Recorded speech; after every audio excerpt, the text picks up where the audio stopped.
ये निर्मला ताई तब जब भी आती है बवाल मचा देती है। इस साल का बजट अनाउंस कर दिया है, तो इस बजट में ऐसा क्या है जो सब लोग पगला गए हैं। नंबर 1, अब हर स्कूल में कंटेंट क्रिएशन लैब ओपन होंगे। Creative fields, editing, story telling, copy writing, content writing, अब ये फील्ड सिर्फ साइड हसल नहीं है, अब तगड़े फील्ड बनेंगे। तो इस फील्ड से कुछ भी सीखना है तो मुझे फॉलो जरूर कर लेना।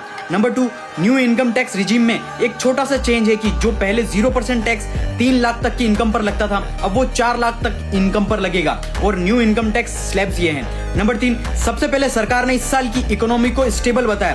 प्रोजेक्टेड ग्रोथ 7% है, लास्ट ईयर जो 6.4% ही थी। नंबर 4, फॉरेन ट्रैवल करो, घूमो फुल। एजुकेशन, मेडिकल पेमेंट पर TCS और भी कम कर दिया, पहले 5 से 20% था, अब वो 2% कर दिया, जिसकी वजह से बाहर पैसा भेजना, घूमना बहुत सस्ता।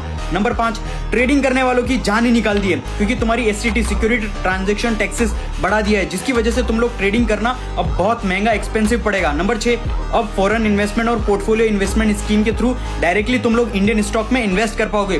पहले जो लिमिट थी इंडिविजुअल लोगों के लिए 5%, अब वो 10% हो गई, टोटल लिमिट 24% हो गई, जिससे बाहर की फॉरेन इन्वेस्टमेंट को हम अट्रैक्ट कर पाएंगे इंडिया में इन्वेस्टमेंट करने के लिए। नंबर 7, EIE और सेमीकंडक्टर को तेजी से डिमांड देखते हुए हमारी गवर्नमेंट ने सेमीकंडक्टर मिशन 2.0 लॉन्च किया है, जिसके लिए 40,000 करोड़ का बजट एलोकेट किया है। इसमें सेमीकंडक्टर सेंटर्स बनाए जाएंगे।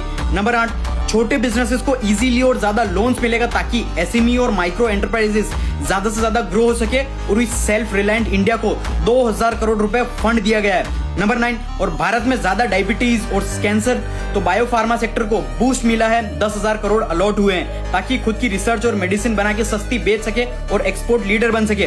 नंबर 10, और जो foreign companies data centres India में सेटअप करेगी, उन्हें 2047 तक टैक्स बिल्कुल भी नहीं देना पड़ेगा। नंबर 11, और अब इंफ्रास्ट्रक्चर भी बूस्ट होगा, क्योंकि 12.2 लाख करोड़ का कैपेक्स मिला है, जो इन्वेस्ट होगा रोड्स, रेलवे, हाउसिंग, इंडिया का इंफ्रास्ट्रक्चर पर इन्वेस्ट किया जाएगा, जिसकी वजह से raw material, cement, steel, employment को बूस्ट मिलेगा बजट में। ऐसा कुछ खास तो नहीं है, लेकिन देखते हैं हमारी गवर्नमेंट कितना पैसा लगाकर भारत को कितना ग्रो करती है। और भी तगड़े वैल्यूएबल कंटेंट आने वाले हैं, तो मुझे फॉलो जरूर कर लेना।